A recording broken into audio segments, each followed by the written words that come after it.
Hadirin jamaah Jumat rahimakumullah. Puji syukur kita panjatkan atas kehadirat Allah Subhanahu wa taala. Belum pernah sesaat pun dalam hidup kita nikmat Allah berhenti. Sejak kita bangun pagi sampai kita tidur kembali di malam hari, nikmat itu terus mengalir kepada kita. Terhadap nikmat yang banyak itu, Allah cuma minta satu, yaitu syukuri nikmatku. Kalau kau syukuri, aku tambah. Kalau kau ingkar, awas azabku pedih. La in syakartum la azidannakum wa la in kafartum inna azabi lasyadid. Kalau kau syukuri nikmatku, kau pandai menjaganya, aku akan tambah nikmat itu. Tapi kalau kau ingkar, tidak pandai menjaganya, awas azabku pedih.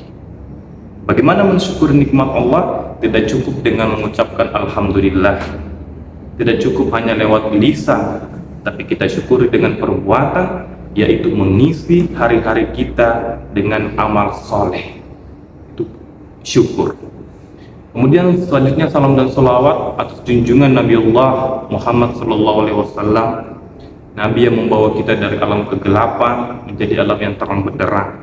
Semoga selalu tercurahkan kepada beliau, keluarga dan sahabat, dan insya Allah dari salawat itu nanti di yaumil akhir kita bisa mendapatkan syafaat beliau. Amin ya rabbal alamin. Hadirin jamaah Jumat rahimakumullah.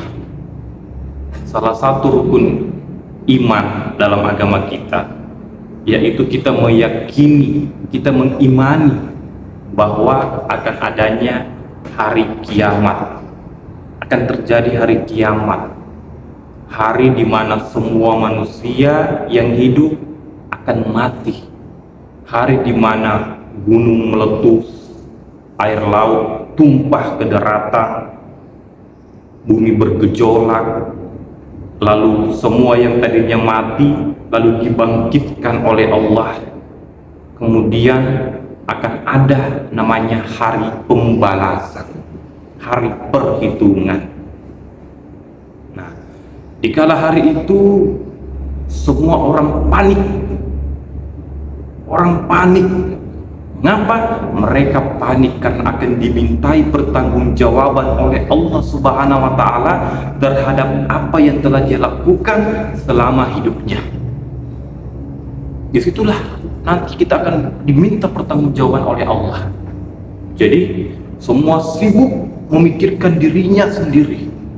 Bisa jadi suami tidak ingat lagi kepada istri, bisa jadi orang tua tidak ingat lagi kepada anak, begitupun sebaliknya. Masing-masing sibuk memikirkan dirinya. Akankah saya ini selamat? Akankah saya ini bisa mempertanggungjawabkan umur saya waktu di dunia? Apakah saya bisa mempertanggungjawabkan kelakuan tingkah saya di dunia? Semua memikirkan dirinya. Namun dikala semua orang panik akan dirinya, ada 7 golongan yang santai-santai saja, 7 golongan yang tidak panik.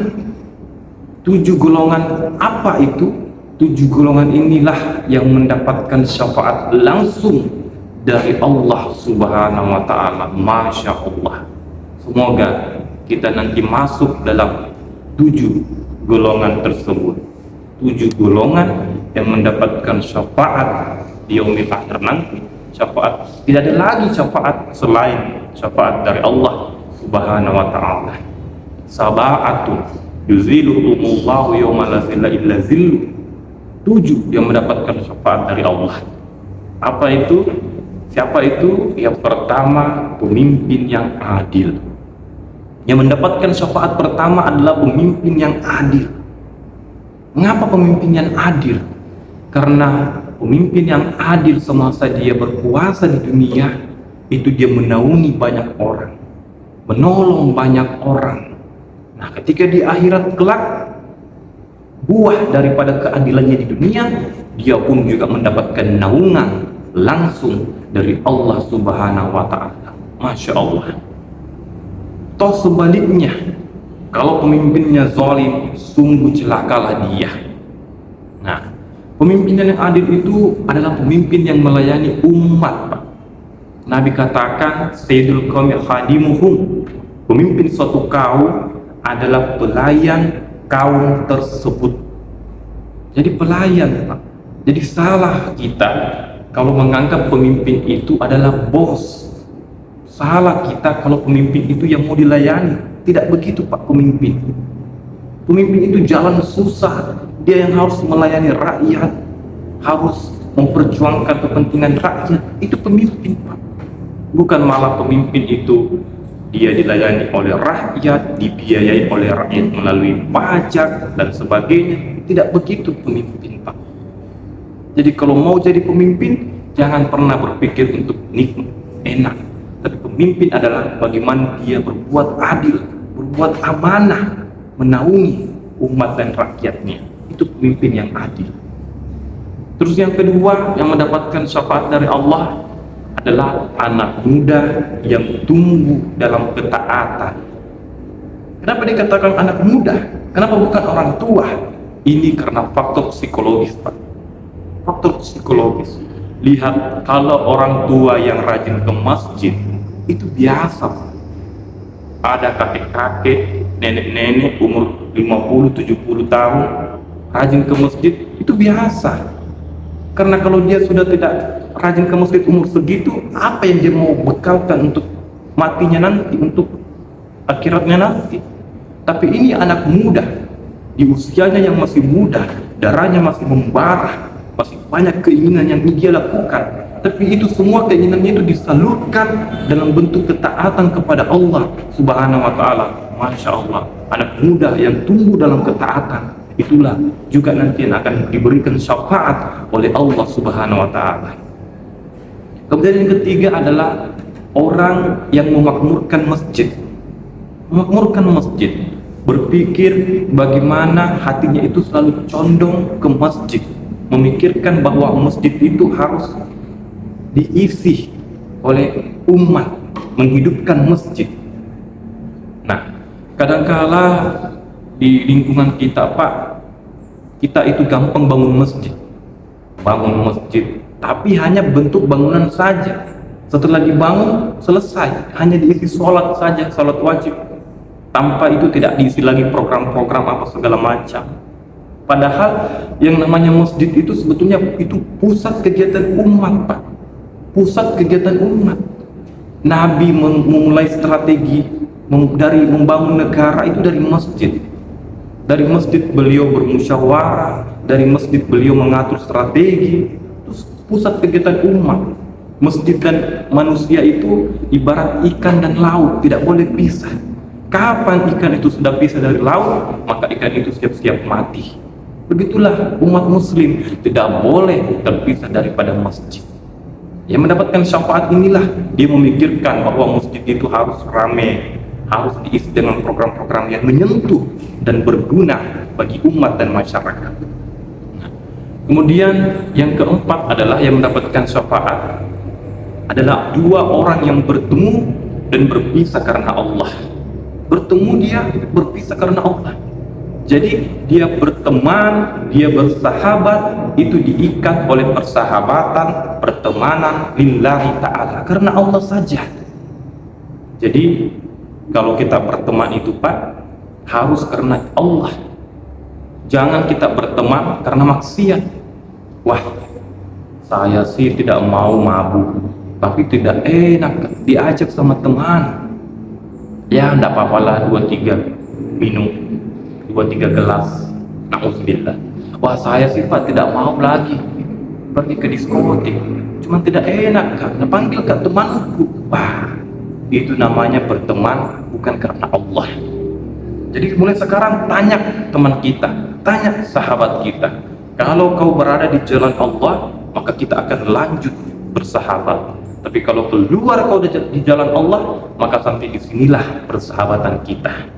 Bertemu dan berpisah karena Allah semata.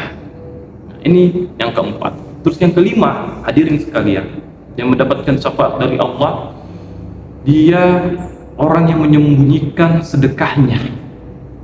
Tidak mau dia pamer akan sedekahnya. Wah, saya sedekah 100.000. saya sedekah 1 juta, saya sedekah semeter. Tidak. Berusaha dia bersedekah, berinfak, bagaimana supaya tidak dilihat oleh orang lain. Sampai-sampai tangan kanannya memberi, tangan kirinya tidak tahu apa yang dikeluarkan. Nah, itu sebaiknya ada 2 hal yang baik untuk kita tidak diketahui oleh orang, yaitu adalah sedekah dan itu musibah. Biarlah sedekah dan musibah itu hanya kita saja yang tahu, tidak perlulah orang tahu. Ini golongan yang menyembunyikan sedekah ini pun masuk dalam syafaat yang diberikan oleh Allah. Kemudian yang keenam, hadirin jemaah Jumat rahimakumullah. Yang keenam adalah orang yang dalam kesendiriannya mengingat Allah Subhanahu wa taala. Dia dikala sendiri terus mengingat Allah, berzikir, bertasbih, bertahmid, bertakbir, memuji Allah sampai-sampai jatuh air matanya. Jadi jangan sampai gara-gara kita merasa bahwa kita sendiri, lantas kita mau seenak-enaknya, kita merasa kita sendiri tidak dilihat oleh istri, tidak dilihat oleh keluarga, lantas kita mau seenak-enaknya. Tidak demikian. Tapi ketika orang itu sendiri, dia hanya mengingat dan selalu melihat, mengetahui bahwa dia diawasi oleh Allah Subhanahu wa taala. Kemudian yang terakhir adalah yang mendapatkan syafaat dari Allah, anak muda yang takut akan maksiat, anak muda yang diajak oleh perempuan untuk berbuat zina, namun dia menolak karena takutnya dia kepada Allah Subhanahu wa taala. Sebagaimana contoh kisah Nabi Yusuf alaihissalam diajak berzina oleh Siti Zulaikha, tapi Nabi Yusuf menolak hal tersebut. Mengapa? Karena Nabi Yusuf takut pada Allah Subhanahu wa taala. Bukan karena Nabi Yusuf tidak suka Zulaikha, bukan karena Zulaikha itu jelek, tidak. Zulaikha itu Masya Allah cantik sekali. Begitupun Nabi Yusuf tampan sekali. Nah, dalam Al-Quran sendiri pun dikatakan, walaqad hammat bihi wa hammat biha. Nabi Yusuf, Zulaikha suka kepada Nabi Yusuf. Nabi Yusuf pun sebetulnya suka kepada Zulaikha. Tapi apa yang dilihat Nabi Yusuf? Yaitu Allah Subhanahu wa taala.